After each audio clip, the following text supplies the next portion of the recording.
Saludos a todas y a todos. Para este tema vamos a hablar de los estafilococos meticilino resistente. Para esto hablaremos de los estafilococos. Tenemos 27 especies de estafilococos de importancia clínica, pero son 3 los más comunes que tenemos en el ambiente médico. Entre ellos Staphylococcus aureus, Staphylococcus epidermidis y Staphylococcus saprophyticus. El primero, aureus, es el patógeno de la familia. Epidermidis, el oportunista, y Staphylococcus saprophyticus, el de infecciones urinarias. Pero también tenemos otros Staphylococcus coagulasa negativos, como Staphylococcus hominis, capitis y hemolyticus. El peptidolicano. El peptidolicano es un polímero que forma parte de las paredes de las bacterias, tanto de los gram positivos como de los gram negativos. Y su monómero está constituido por 2 azúcares, N-acetilmurámico y N-acetilglucosamida, la cual en el N-acetilmurámico están unidos 5 aminoácidos, L-alanina, D-glutamina, L-lisina, D-alanina y D-alanina, formando un pentapéptido que está unido al N-acetilmurámico. Bueno, el peptidolicano, una vez que se polimeriza, forma gran parte de la pared de las bacterias, como lo podemos observar tanto en los gram negativos como en los gram positivos. Su composición varía. En el caso de los gram negativos tiene menor cantidad. En el caso de su porcentaje de constitución aproximadamente va desde el 20 hasta el 30% en un bacilo gram negativo. Pero en un coco gram positivo su composición va desde el 30 hasta el 70%. Es más grande en el caso de los gram positivos. Ahora, su formación, los componentes iniciales se van a formar principalmente en el citoplasma y van a ser llevados hacia la pared donde se va a formar, se va a unir y posteriormente se va a polimerizar. Una vez que todos los componentes, aminoácidos y azúcares son llevados al lugar de la pared, se va a formar el peptidoglicano, el monómero, los 2 azúcares con los 5 aminoácidos. Una vez que están formados, se empiezan a unir uno tras de otro para formar una cadena. Una vez que ya está unido la cadena, va a haber una enzima transpeptidasa que va a unir una cadena con la otra cadena. Esta enzima es muy importante porque va a tener una acción de transpeptidación. Es la que va a unir y la que va a hacer la formación de la malla o el polímero para la formación de las paredes. Lo que va a hacer esta PBP va a transpeptidar al peptidolicano. Lo que va a hacer es eliminar un aminoácido para que tengamos de un pentapéptido a un tetrapéptido. Y entonces, una vez eliminando este aminoácido, lo que va a realizar, va a comenzar la transpeptidación. Une el cuarto aminoácido con el tercer aminoácido del otro peptidolicano para ir formando la transpeptidación y así ir formando la cadena y el polímero de peptidolicano en las paredes de las bacterias.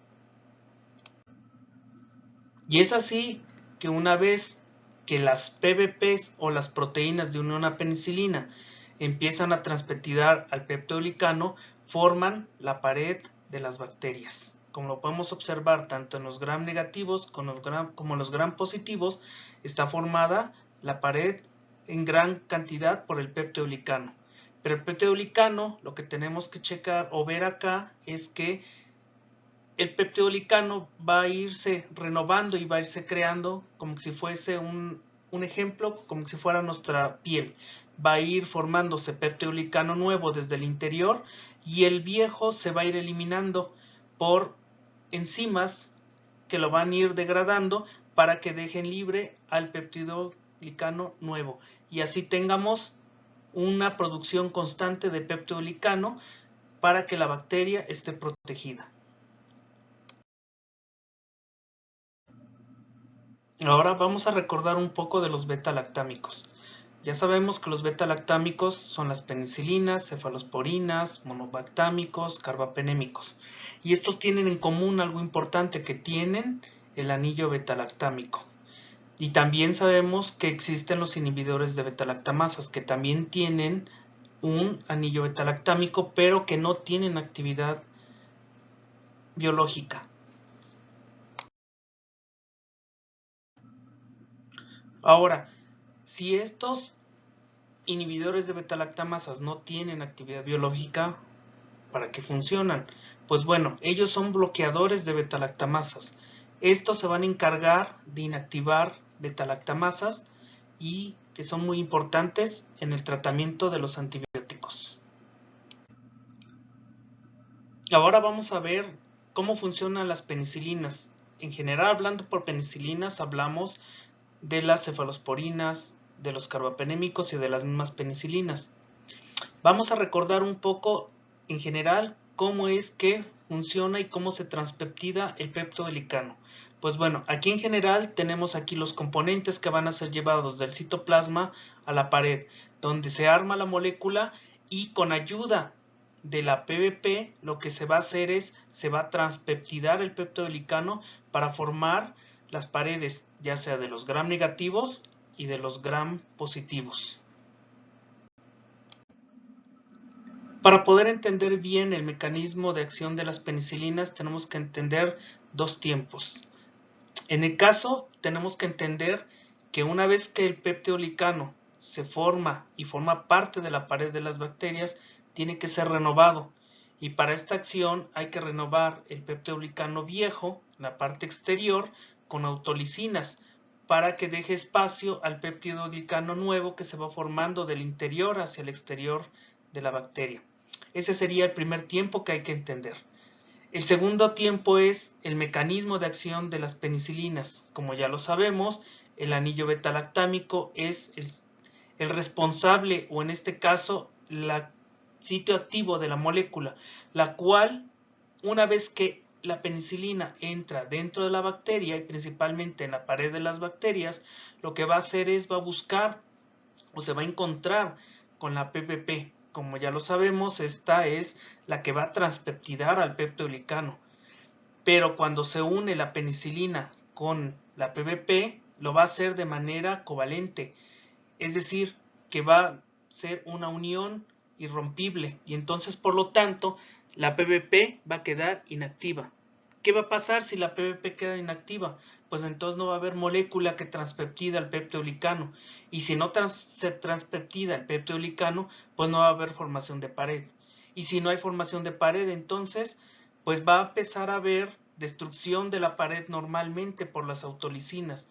¿Qué va a pasar con el tiempo? Con el tiempo, si no se produce peptodelicano, van a empezar a aparecer huecos dentro de la pared, lo cual va a ocasionar que haya una lisis de la bacteria y entonces, por lo tanto, la bacteria muere.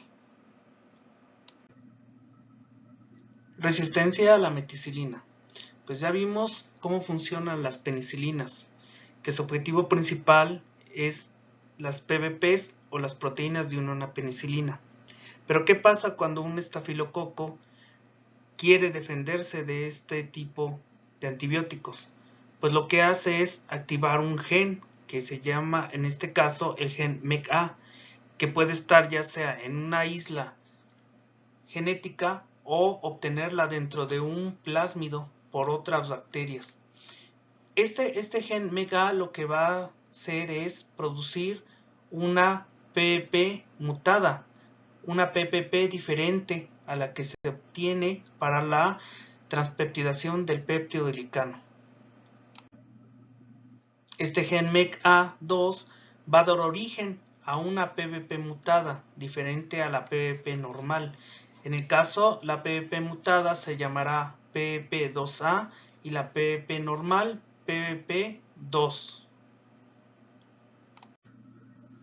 Ahora veremos cómo es la función de esta PPP mutada. Cuando entra una penicilina, lo que sucede es que la penicilina se fija a la PPP normal, pero no a las PPPs mutadas.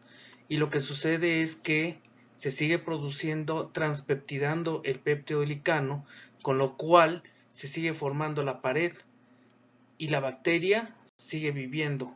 Por otro lado, si esto se complementa con una producción de beta-lactamasas, esto se complica, pero en sí el mecanismo de las PBPs mutadas tienen el siguiente efecto.